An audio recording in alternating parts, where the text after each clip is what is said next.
Hello दोस्तों, आप सभी का स्वागत है रसायन शास्त्र के क्लास में।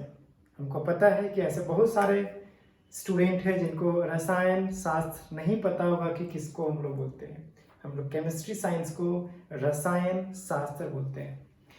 तो आप सभी का फिर से स्वागत है मेरे इस यूट्यूब चैनल पे। इससे पहले मैं आज पहली बार ये चैनल आपको देने जा रहा हूँ। इसमें मैं +2 को एक ऐसा चैप्टर के बारे में बताने जा रहा हूं जो आज तक मुझे खुद ही समझ नहीं आया है, पर मैं कोशिश करूंगा कि मैं खुद भी समझ जाऊं और आपको भी समझा सकूं। तो आज हम बात करने जा रहे हैं आपके 12th के केमिस्ट्री बुक से चैप्टर सॉल्यूशंस। इस चैप्टर में अभी तक हम लोगों को कंफ्यूजन है। सॉल्यूशन मतलब लिक्विड, लिक्विड का हम लोग सॉल्यूशन बोलते हैं, पर इस कंफ्यूजन को अभी हमको खत्म करना होगा, क्योंकि सिर्फ सॉल्यूशंस का मतलब ये नहीं है कि हम दो लिक्विड्स मिला दिए तो वो सॉल्यूशन हो गया।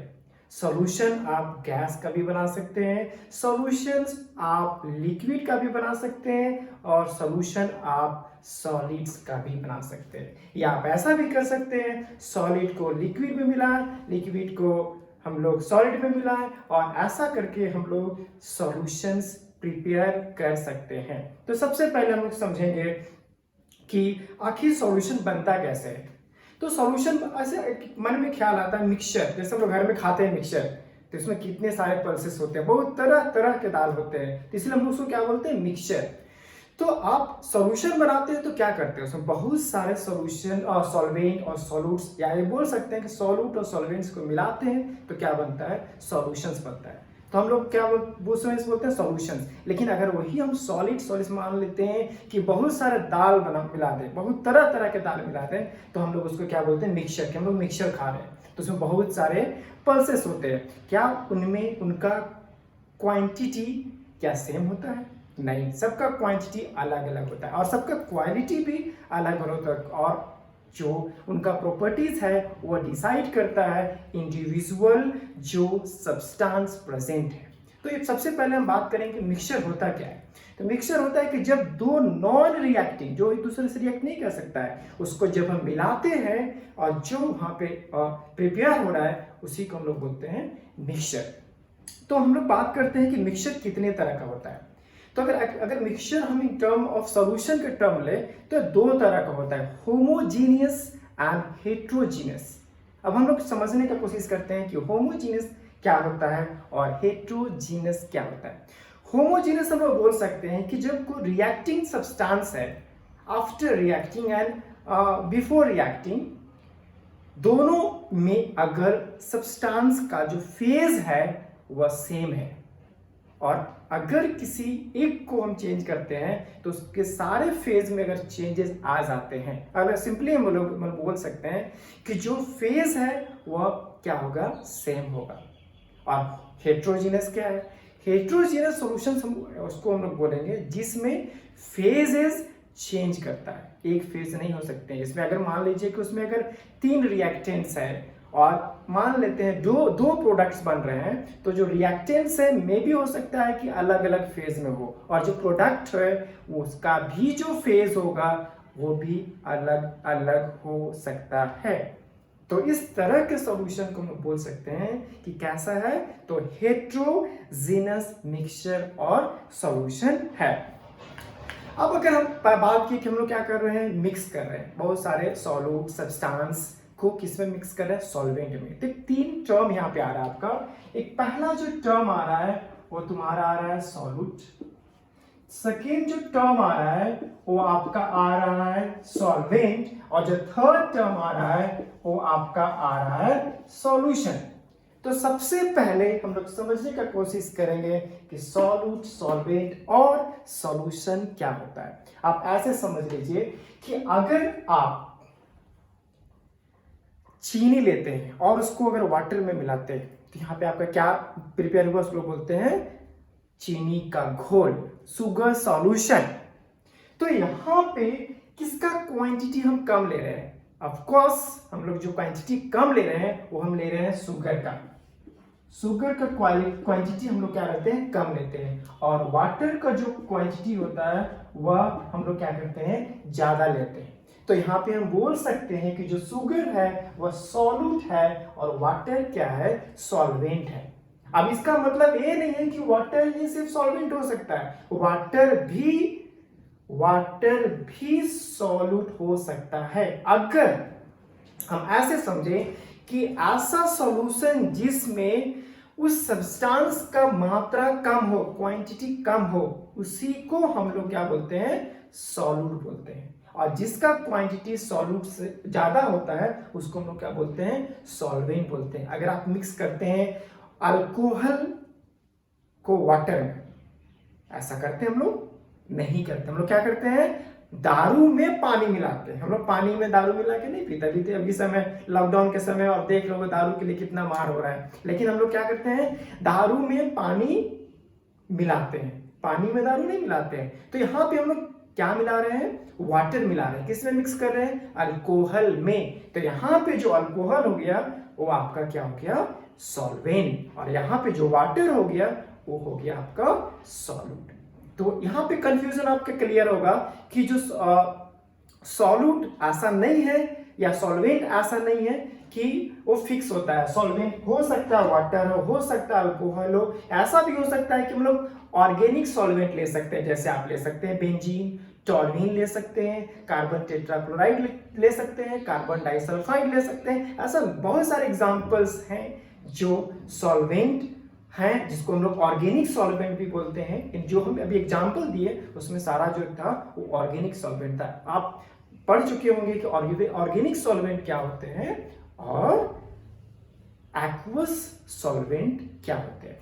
तो हम उसके बारे में डिस्कस नहीं करने जा रहे। मेरा जो टॉपिक है वो क्या है, सॉल्वेंट, सॉल्यूट एंड सॉल्यूशन। जब ये दोनों को हम मिक्स करते हैं तो एक जो मेरा जो प्रिपेयर हो रहा है उसी को हम लोग बोलते हैं सॉल्यूशन। तो what is the solution? Solution is the mixture of solute and solvent. What is solute? Solute is the substance which dissolve in solvent completely. And what is the solvent? Solvent is a substance which dissolve solute in it. That is called solvent. So अगर हम हिंदी में बात करते हैं, अगर हम हिंदी में बोले तो solute क्या है? वैसा substance जो solvent में dissolve कर जाता है। और सॉल्वेंट क्या है? वैसा सब्सटेंस या वैसा लिक्विड, वैसा सॉलिड, वैसा गैस जो अपने में सॉल्यूट को डिसॉल्व कराता है। और सॉल्यूशन क्या है? जब सॉल्यूट डिसॉल्व कर जाता है सॉल्वेंट में तो वहां पे जो मिक्सचर प्रिपेयर हो रहा है that is called solution. So I hope you are clear with these three terms, solute, solvent and solution. Now we are going to move to the next section. The next section is solution is just अभी हम क्या बोले कि इसमें क्या मिला है, sugar, और शुगर किसमें, वाटर में, तो क्या बना मेरा सॉल्यूशन। ऐसा भी हो सकता है कि इस वाटर में हम एक से ज्यादा कंपोनेंट मिक्स करते हैं। जैसे आप घर में कोई अगर मेहमान आया आपका गर्मी के मौसम में तो क्या बोलते हैं, चीनी नमक का घोल पिलाइए। तो हम यहाँ पे दो सॉल्यूट यूज कर रहे हैं, शुगर एंड सॉल्ट। तो कंपोनेंट यहाँ पे कितना लिए, 2। तो यहाँ पे जो सॉल्यूशन बनेगा उस सॉल्यूशन को हम लोग बोलेंगे binary solution, is called binary solution. क्यों? क्योंकि यहाँ पे जो तो कंपोनेंट मिलाए सॉल्वेंट में वो कितना है, 2 है। उसी तरह अगर किसी भी सॉल्वेंट में 3 कंपोनेंट्स अगर मिक्स कर रहे हैं तो उस तरह के सॉल्यूशन को हम लोग बोलेंगे टर्नरी सॉल्यूशन। मतलब यहाँ पे कितने कंपोनेंट्स होंगे, 3 कंपोनेंट्स होंगे। आप उसी तरह से आगे समझिए, अगर कंपोनेंट्स कितना हो गए, 4, तो उस तरह के सॉल्यूशन को हम लोग क्या बोलेंगे, क्वार्टरनरी, और बोल सकते हैं क्वार्टरनरी सॉल्यूशन। मतलब यहाँ पे जो कंपोनेंट्स कितने हो गए, 4। तो इस तरह से सॉल्यूशंस को हम कैटेगराइज किए, binary solution, tertiary solution, quaternary solution. It depends upon the number of substance or constituents present in the solvent. Now I'm going to move to the next section, that is types of solutions. As we know, there are three states of matter: solid, liquids and gases, and these states forms different types of solutions. So I'm going to write some examples of solutions. So you have to learn these all. These are the important for you. So the first will classify into three categories, three columns. First we will take solute. First we'll take solute. In second column we'll write solvent, and third column we'll see example. We know these are the common thing, we know these all, but अभी भी हम लोग क्या है कि confuse रहते हैं. हमको सब पता है क्योंकि हम लोग के आसपास में ये सब चीज है, लेकिन हमको पता नहीं है कि ये सर रियली में सॉल्यूट है, रियली में सॉल्वेंट है. अगर हम पूछ दें कि आप कोको कोला पीते हैं, कोको कोला में क्या मिक्स होता है, ऐसे बहुत सारे लोग हैं जो नहीं जानते हैं. उसमें कार्बन डाइऑक्साइड मिक्स होता है. तो कार्बन डाइऑक्साइड मिक्स किस में हुआ? गैस है वो, तो किस में मिक्स, हमको किस में डिसॉल्व किया उसको हम लोग? वाटर में. तो अब यहाँ पे देखो कौन डिसॉल्व किया? Carbon dioxide. किस में डिसॉल्व किया? वाटर में. तो यहाँ कार्बन डाइऑक्साइड क्या हो गया? सॉल्यूट, और वाटर क्या हो गया? सॉल्वेंट. तो क्या क्या प्रिपेयर हुआ यहाँ पे? सॉल्यूशन. तो किसका एग्जांपल हो गया? Gas liquid mixture. So these are the common example we know, but we'll see once again what are the main solutions. So first we'll take solute gas. आपको याद करने के लिए हम एक ट्रिक दे रहे हैं. आप 3 बार गैस लिखिए, गैस गैस गैस. सॉल्यूट हम यूज किए गैस, फिर हम लोग यूज किए liquid,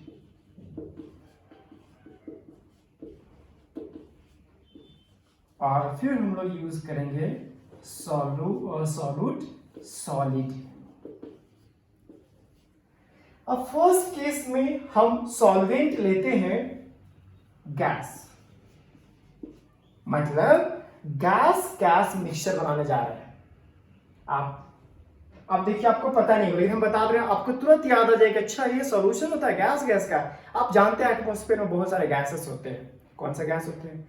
carbon dioxide, sulphur dioxide, nitrogen dioxide, oxygen, water vapour, there are many more gases are present in, even we can say hydrogen is little bit present in the atmosphere, but मात्रा बहुत कम होता है. Neon जो हम लोग बोलते हैं कि इनर्ट गैसेस है, वो भी प्रेजेंट होता है. तो जो गैसेस है वो क्या एक दूसरे से क्या हुए? मिक्स हुए. तो हम लोग बोल सकते हैं कि एरियल एयर, हम लोग बोल सकते हैं atmospheric air,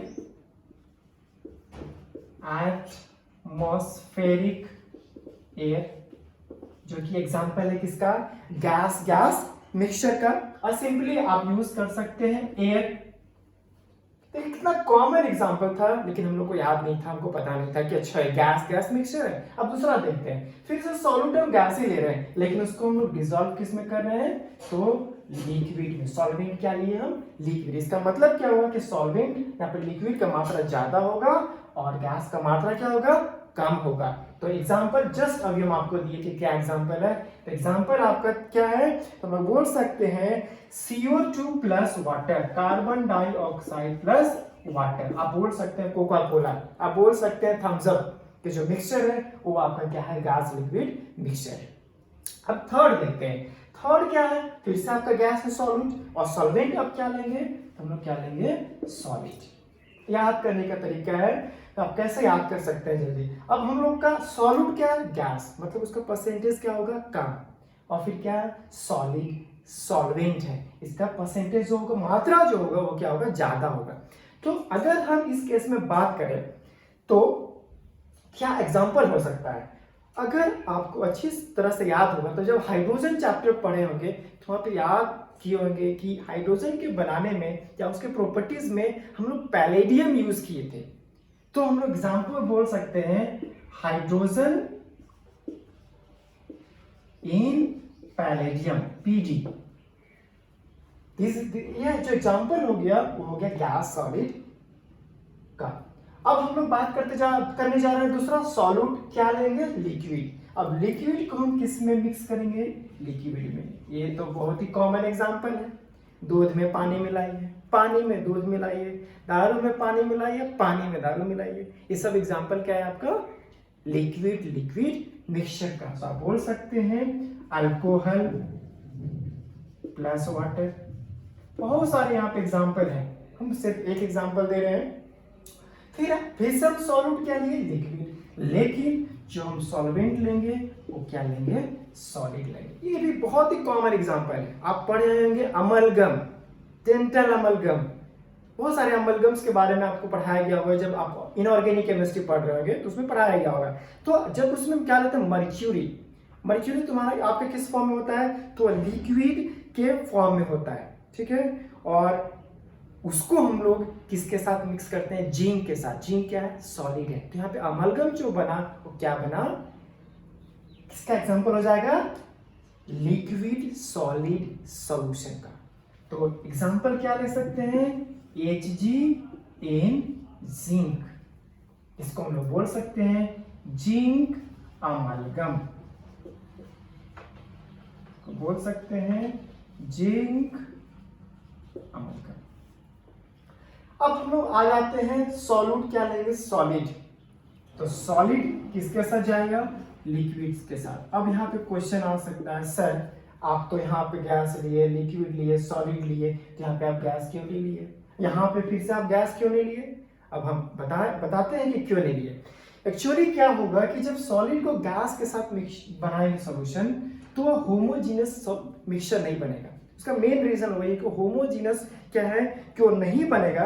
homogeneous mixture possible नहीं है, जो कॉन्स्टिट्यूएंट कांट बी और can't form homogeneous mixture. This is why I have not taken, or it is not taken liquid to make gases to make solid gas mixture or liquid gas mixture. So what is the reason? Reason it can't be possible to make homogeneous mixture with liquid and gases. This is the reason liquid gas solution is not possible. अब हम यहाँ पे फिर से आते हैं, solid को किसके साथ, किसमें डिसॉल्व किए, तो लिक्विड में। अब आप एग्जांपल के लिए कोई ऐसा कॉमन एग्जांपल याद करिए कि कौन सा ऐसा सॉलिड है जिसको हम लोग लिक्विड में डिसॉल्व करते हैं। बहुत ही कॉमन एग्जांपल है, आप चीनी लीजिए, किसमें डिसॉल्व करिएगा, पानी में। नमक लीजिए, किसमें डिसॉल्व करिएगा, पानी में। ऐसा बहुत सारे हजारों एग्जाम्पल है जो आप बोल सकते हैं। तो एग्जाम्पल यहाँ पे क्या बोल सकते हैं कि सॉलिड क्या लिए, शुगर, और लिक्विड क्या लिए, वाटर। हो सकता है कि आपको पढ़ने में दिक्कत हो, लेकिन आप मेरे वॉइस को पकड़िए, आप उसको समझिए कि हम क्या बोल रहे हैं। कि अगर आप नहीं पढ़ पा रहे हैं तो मैं बोल रहा हूं क्या है, शुगर प्लस वाटर। अब हम लास्ट में आ जाते हैं, फिर से सॉल्यूट क्या है, सॉलिड, और फिर से सॉल्वेंट क्या लेंगे, सॉलिड। अब मिक्सचर किसका हो गया, सॉलिड मिक्सचर। मतलब सॉलिड, अब क्या दिमाग में अच्छा सॉलिड मिक्सचर कैसे हो सकता है, सॉलिड सॉल्यूशन कैसे बना सकते हैं, ऐसा पॉसिबल है। अभी तक हम लोग बहुत ऐसे सारे लोग हैं जो नहीं जानते। मेरे दिमाग में या आपके दिमाग में यही बस आता हूँ, अच्छा सॉल्यूशन है तो वाटर किसी दूध के साथ, या वाटर चाहे किसी अल्कोहल के साथ मिक्स किया गया होगा। लेकिन अभी तक ऐसा नहीं आप जानते होंगे कि हाँ अच्छा सॉलिड मिक्सचर भी होता है। हाँ होता है, आंसर बोलिए, हाँ होता है। क्या होगा आंसर, आप ये भी जानते हैं, आप पढ़ेंगे। अगर आप ICSE से पढ़ के आएंगे तो आपको पढ़ाया गया होगा एलॉयज जो आपका है वह सॉलिड मिक्सचर होता है। जैसे ड्यूरालुमीन, आप बहुत सारे example, stainless steel, bronze, brass, यहाँ पे देखना कि उसमें सॉलिड को मिक्स किया गया है सॉलिड के साथ। तो एग्जाम्पल हम क्या बोल सकते हैं, एलॉयज। तो ये सारे जो एग्जाम्पल हुए हम बोल सकते हैं कि सारे क्या है, सॉल्यूशंस हैं जो रिस्पेक्टिव सॉल्यूट को रिस्पेक्टिव सॉल्वेंट में डिसॉल्व करने के बाद बना है। तो ये आपको एग्जाम्पल सारे याद करने, एक ट्रिक आप याद रखिए तो इजी होगा मेमोराइज करने में। और यहाँ से आपको क्वेश्चंस, एक क्वेश्चन आपको आएंगे एग्जाम में, तो आपको इसको एनी हाउ याद करना है। आप ट्रिक याद करिए, उस ट्रिक से याद करने की कोशिश करिए। तो यहाँ तक मुझे लगता है आपको समझ में आ गया होगा। अगर हम बात करते हैं फिर से सॉल्यूशन का, अब इससे पहले हम बात क्या किए, कंपोनेंट्स मिलाए, तो सॉल्यूशन को हम लोग बाइनरी बोले, टर्शियरी बोले, क्वाटरनरी बोले। अब हम सॉल्यूशन को क्लासिफाई करते हैं एक कंसंट्रेशन के टर्म में। कंसंट्रेशन के टर्म में मतलब अब ऐसे समझे कि अगर आपके घर में हम आ गए, ऐसे तो आप बुलाएंगे नहीं मुझे, पर हम आ गए गलती से, तो गर्मी के मौसम में आप क्या ऑफर करेंगे मुझे, पानी विथ शुगर और सॉल्ट। अगर आप मुझे ज़्यादा पसंद करते हो या आप मेरे आने से, तब क्या करेंगे, अच्छा शुगर घोल बना के पिलाएंगे। मतलब जो क्वांटिटी होगा वह क्या होगा, समवट गुड होगा। मतलब हम ऐसे समझे कि अगर पानी में चीनी का मात्रा अगर कम है तो वहां पे जो सॉल्यूशन बनेगा उसको हम लोग बोलेंगे डाइल्यूट सॉल्यूशन। और अगर उसी जगह पे अगर चीनी का जो मात्रा है वह क्या हो गया, ज्यादा हो गया, तब वहां पे जो सॉल्यूशन बनेगा उसको हम लोग बोलेंगे कंसंट्रेटेड सॉल्यूशन। तो अगर हम इसको बोलना चाहें तो कैसे बोलेंगे, in unit volume of solution if the quantity of solute is more, that is called concentrated solution. And just vice versa or opposite you can say the quantity of solute is less as compared to the volume of the solvent, that is called dilute solution. I hope I'm clear with this dilute and concentrated solution. Now I'm going to move to the next section, and from there might be 1 mark or 2 mark question will come, because I'm going to now explain the numerical part. And in this section first we'll try to know the basic thing of the solution. I'm not going to explain here Rolle's law and other point in this video. Today just I want to explain the topic how to express concentration of solution. This is the main topic I'm going to explain, and I am sure 1 or 2 more question will come on this topic. So let's see one by one.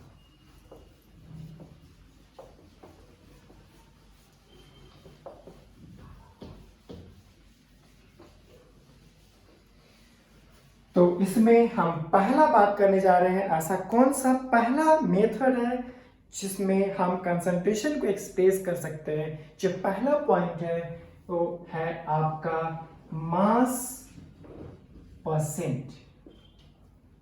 इसको क्या बोल रहे हैं, मास percent, या इसको हम लोग बोलते हैं मास परसेंट, या हम बोल सकते हैं परसेंट बाय मास, या बोल सकते हैं परसेंट बाय मास।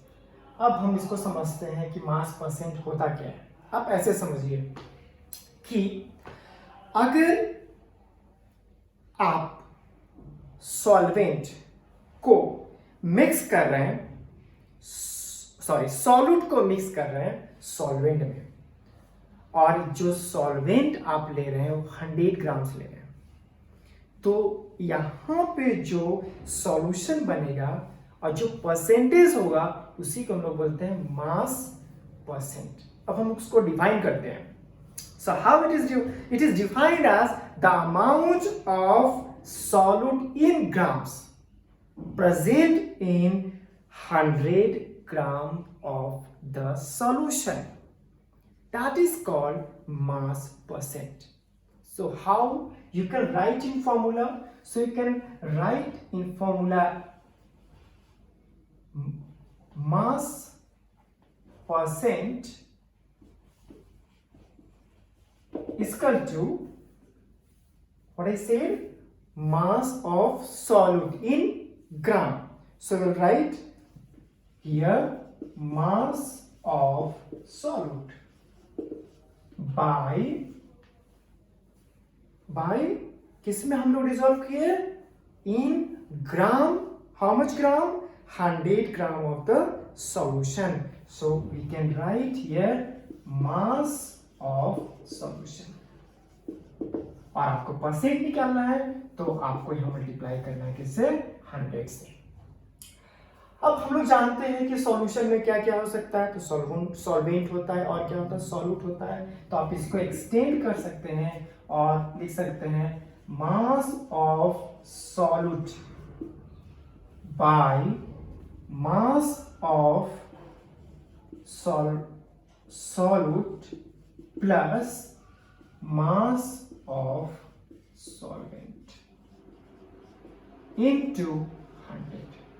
आप इस फॉर्मूला को यूज करके आप मास परसेंट निकाल सकते हैं. हम आज के क्लास में मास परसेंट पे न्यूमेरिकल नहीं एक्सप्लेन करने जा रहे हैं. आज हम आपको फॉर्मूला दे रहे हैं. जो मेरा जो नेक्स्ट सेशन होगा उस पे मैं न्यूमेरिकल्स एक्सप्लेन करूंगा. एक एक करके जो भी फॉर्मूलाज आएंगे मैं उस पे न्यूमेरिकल एक्सप्लेन करूंगा. तो मैं आज सिर्फ वह मेथड दे रहा हूं जिससे आप कंसंट्रेशन किसी भी सॉल्यूशन का कैलकुलेट कर सकते हैं. बस मैं आपको आज फॉर्मूला प्रोवाइड कर रहा हूं. आप इसको से एक एक करके जाएंगे, समझेंगे और उसके नेक्स्ट डे आप कोशिश भी कर सकते हैं न्यूमेरिकल बनाने का. इस फॉर्मूला पे आप एनसीईआरटी यूज कर सकते हैं, आप आरसी मुखर्जी यूज कर सकते हैं, आप ओपी टंडन का बुक को फॉलो कर सकते हैं. आपको जो कन्वीनियंट लगे आप उसको फॉलो कर सकते हैं. मैं आपको किसी भी बुक्स के लिए प्रेशराइज नहीं कर सकता हूँ, आपकी चॉइस पे. अब मैं नेक्स्ट टॉपिक जो एक्सप्लेन करने जा रहा हूँ वो है आपका volume percent.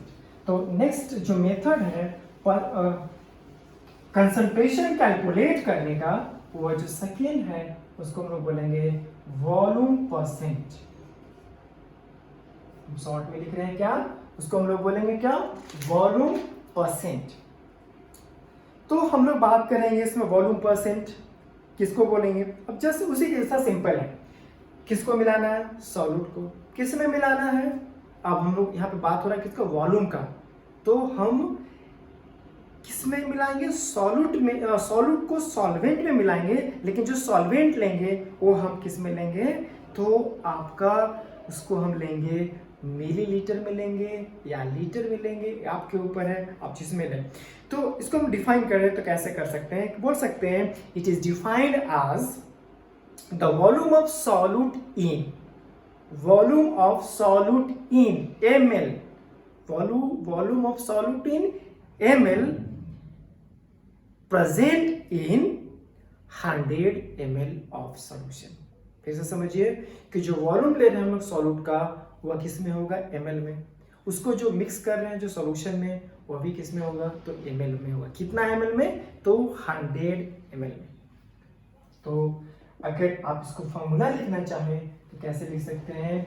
Volume of solute by volume of solution into 100. आप इस फॉर्मूला को यूज करके वॉल्यूम परसेंट कैलकुलेट कर सकते हैं. अब हम लोग बात करने जा रहे हैं जो नेक्स्ट टॉपिक है वो आपका है परसेंट मास बाय वॉल्यूम. मतलब हम बोल सकते हैं मास और वॉल्यूम के बीच के रिलेशंस को यूज करके हम लोग कंसंट्रेशन किसी भी सॉल्यूशन का निकाल रहे हैं. तो क्या मैंने बोला परसेंट मास बाय वॉल्यूम. तो थर्ड पॉइंट क्या है? Percent mass by volume. Percent mass by volume. तो अब इसको हम समझते हैं कैसे डिफाइन करेंगे. तो हम बोल सकते हैं it is defined as the mass of solute present in 100 ml of solution. यहाँ पे मास लिए सॉल्यूट का. इससे पहले वाला में क्या लिए? तो वॉल्यूम लिए थे सॉल्यूट का. और क्या लिए थे? सॉल्यूशन का V वॉल्यूम लिए थे। यहाँ पे क्या ले रहे हैं, मास ले रहे हैं सॉल्यूट का, और सॉल्यूशन का क्या ले रहे हैं, वॉल्यूम ले रहे हैं। तो क्या इसको लिख सकते हैं, equal to mass of solute by volume of solution into 100। So आप 18 फॉर्मूला को यूज करके किसी भी सॉल्यूशन का कंसंट्रेशन निकाल सकते हैं। और भी 3 टर्म है, 4 टर्म है, जिसको मैं आपको नेक्स्ट वीडियो में प्रोवाइड करूंगा। जो नेक्स्ट जो 4 टर्म्स है कंसंट्रेशंस किसी भी सॉल्यूशन का निकालने के लिए, वो आपको हम बता रहे हैं कि कौन कौन है। पहला है आपका मोल फ्रैक्शन, दूसरा है मोलालिटी, तीसरा है मोलारिटी एंड चौथा है नॉर्मलिटी, जो हम आपको प्रोवाइड करेंगे अपने अगले वीडियो में। और जहां तक आज की बात है, मुझे ऐसा लगता है कि मैं आपको समझा पाया हूं और आपको ये समझ में अच्छी तरह से आ गया होगा। अगर आपको ये वीडियो ज़्यादा पसंद आए तब जरूर लाइक करें, सब्सक्राइब करें, ताकि मैं आपको और भी मेरे पास जो नॉलेज है, मेरे पास जो तरीके हैं आपको समझाने का, जिसको मैं आपको दे सकूं। Thank you.